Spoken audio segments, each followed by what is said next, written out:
Hey guys, welcome back to the channel. It's Tony, and today we're going to be talking about a topic everybody loves to talk about: taxes.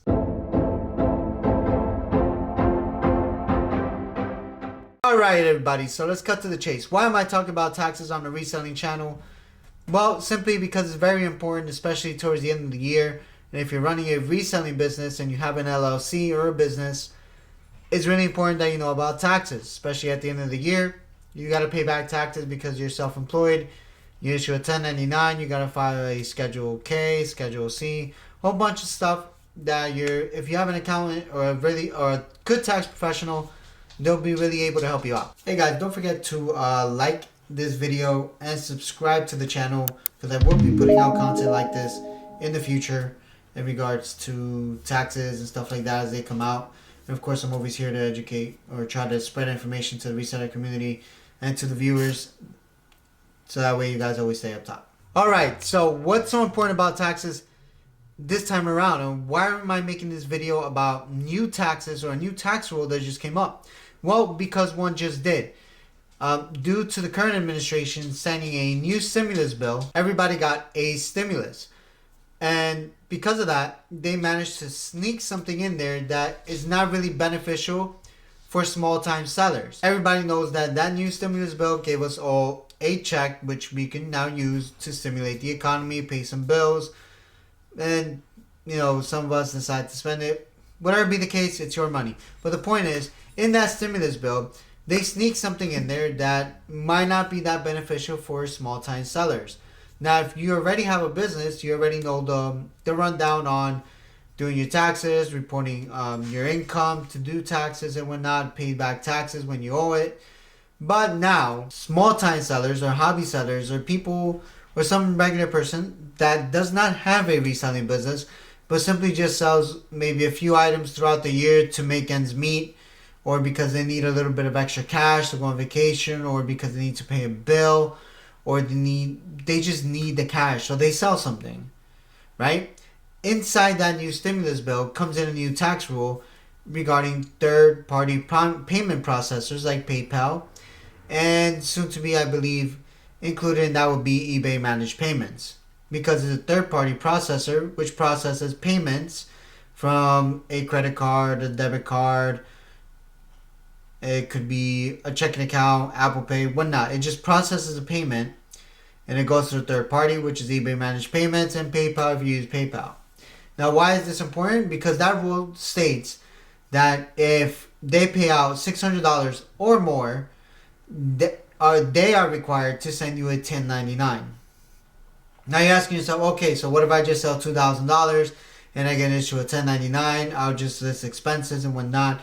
And well, yes, if you're a business, you already know how to list expenses, how to track expenses. If you're doing so already, you have an accountant.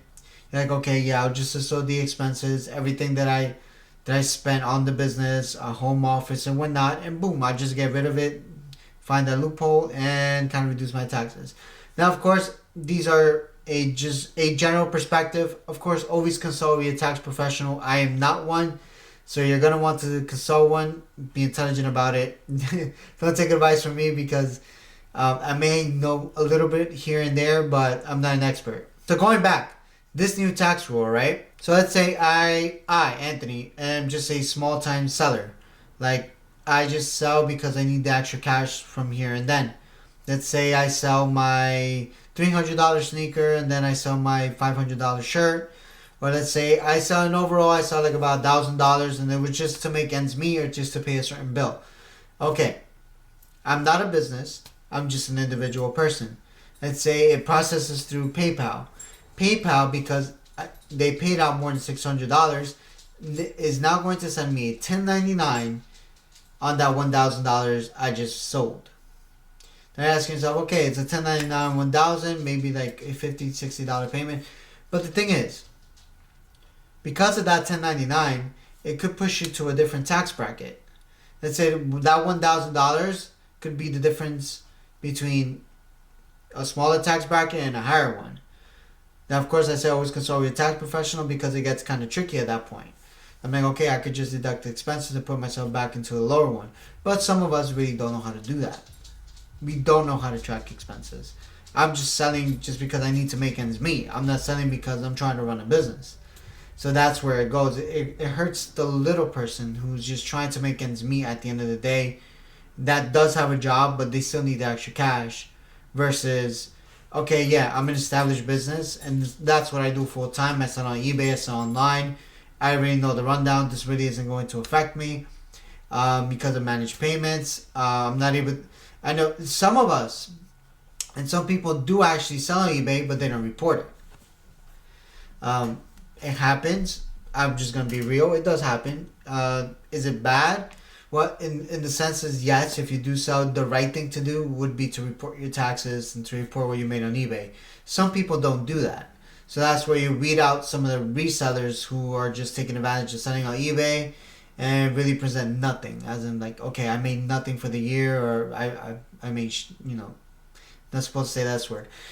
I made nothing. And then they apply for special government grants here and there because they present zero income. Like, I live in poverty, basically. That I think that's one of the main reasons why they included that new rule in there. But at the same time, it hurts the hobby seller who is just trying to make some extra cash, which isn't good. I mean, at the end of the day, some of us, yes, we do sell, we do the right thing. Some of us don't. So, and another reason why the government is now why they included that, the actual rule, is because all that stimulus money that's being paid out, especially the unemployment money, and then that's being cashed in by millions and millions of people, especially the extra bonus that comes each week in that bill, they have to find a way to get it back. So there you go. They're going to start taxing stuff, and they zoned in on one of the gray areas where they know they could not touch because there was no way for the government to know whether or not you made money on eBay or not. eBay doesn't report it. There was no rule saying, okay, eBay, you gotta report what everybody makes. But now, since they included that rule, eBay, through managed payments or PayPal, I think you had to pass a certain threshold of $6,000 before they sent out a 1099. But now it's $600, period. So let's say you sell 3 Jordan sneakers that you had and that you really need the extra cash. Boom, you get a 1099 because you sold your 3 Jordan sneakers that equal, let's say, $750. You're like, why am I getting a 1099 and $750 when it was just extra cash I needed at the time?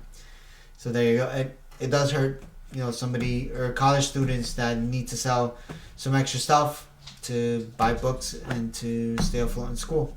Alright, folks, so that's pretty much it in regards to the new rule. As we read on more to it, of course, I always try to stay informed ahead of time so that way I understand it's important to understand what the government puts out in these bills, because had nobody actually sat down and read the bill, nobody would come onto it. And then in comes 2022, at the end of 2022, boom, you get slapped in with that 1099. You're like, oh, where did this come from? I'm like, or eBay sending you a message saying, hey, look, it's the end of 22, we're sending you a 1099. Or in the middle or the beginning of 2022, eBay comes in with an email saying, hey, look, we have to send you a 1099 if you make more than $600. And you're like, since when? Why? So take this time in 2021 to prepare yourself, to know what expenses you can put down. Ask your accountant.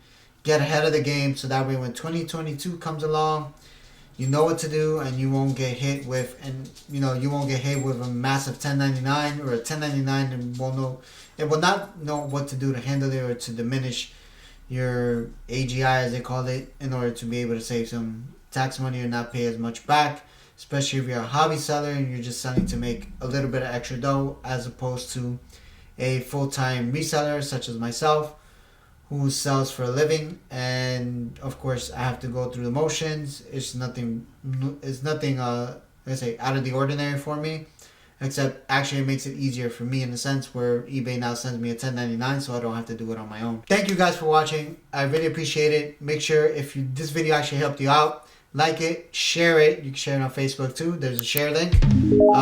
Subscribe to the channel.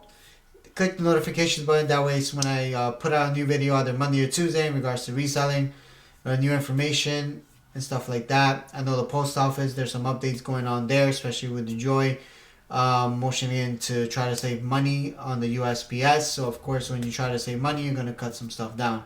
So stay tuned for that. As we see that debacle go down, I'll inform through YouTube to keep us up to date. That way, at least you stay ahead of the game.